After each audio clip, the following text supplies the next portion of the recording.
It's the third day of the resident doctors' nationwide strike, and the Minister of Labour and Productivity, Chris Ngige, has now threatened that government may repeal the law establishing the residency training in the country.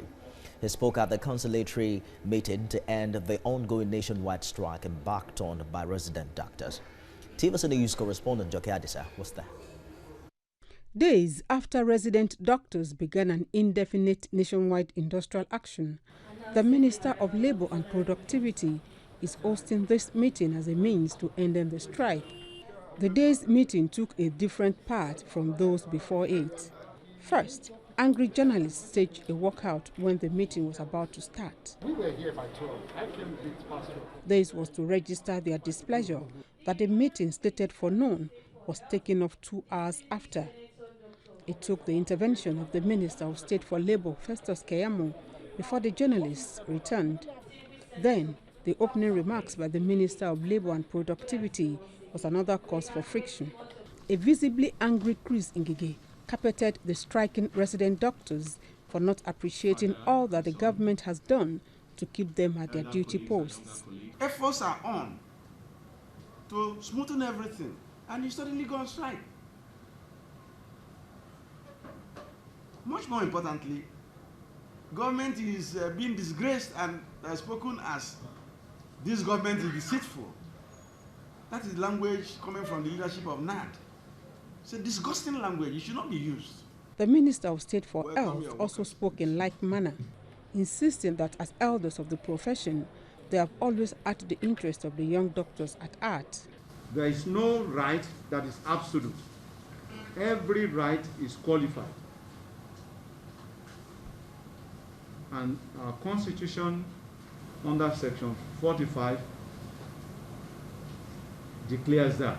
The Nigeria Medical Association, also represented at the meeting, apologized to the government team. We listen to you. I've never seen you this angry. I've not. Let me, on behalf of the enemy president, apologize again profusely. Usually, journalists would have been excused at this point, but the minister chose to let them stay so they could better understand efforts that had been put in by the government. Sokomba Aliyu again listed the demands of the striking doctors, with the minister interjecting where necessary. Members that have died, their next of kin have not benefited from the payments of this group life insurance. Payment claims. Excuse me, they applied? Yes. The minister said 6 of the 8 demands of the resident doctors have been met, adding that the federal government is constrained and cannot compel state governments to pay arrears of consequential adjustment of the national minimum wage, which is one of the 2 unresolved issues. Joke Adisa, TVC News, Abuja. Well, our correspondent Joke Adisa joins us now for more on that meeting. Joke, from your report, you said that the minister was visibly angry, and he made certain statements threatening that the government might be forced to withdraw the laws establishing or repeal the laws establishing the residency training. On what grounds is he making that statement, or did he make that statement rather?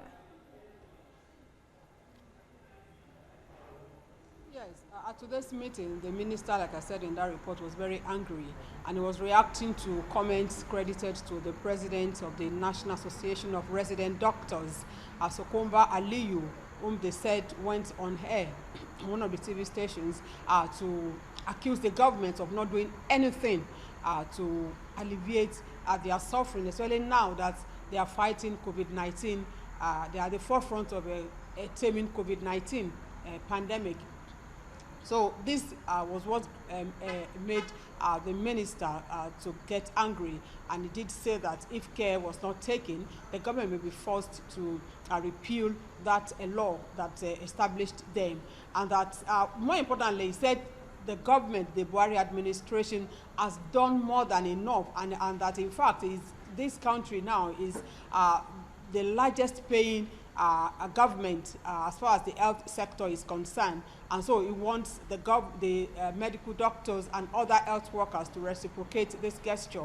He spoke on a lot of things. He accused the medical doctors, the resident doctors, rather, quickly, also if I would have, I'd like to interrupt your line of thought, Joke. You said that the minister said that the government has done more than enough, but it seems the resident doctors are not saying what the government is doing. So what are the resolutions that have been reached so far at this meeting? Yes, part of what made the resident doctors to go in line with that thought is that the group life insurance that government said it has paid for was not coming forth, that the insurance company has not given any of their members who had died, they have not given any of their relatives what is due to them. But at today's meeting, from the interactions that we saw that it was a case of misunderstanding, a case of misconduct, a case of a communication gap, because the government says it has released 9.3 billion naira to the insurance company to be able to pay any doctor or any health worker that dies in the line of duty. So from the medical doctors, the resident doctors had to be taking all issues one after the other, and so the minister was interjecting and giving the government angle, and eventually we saw that it was only 2 out of the 8 demands that government has done, and government did say that there was no way it could force a state government to pay what they are owing, and that it will also not. Joke, we have to leave the conversation here now. Thank you for bringing us up to speed.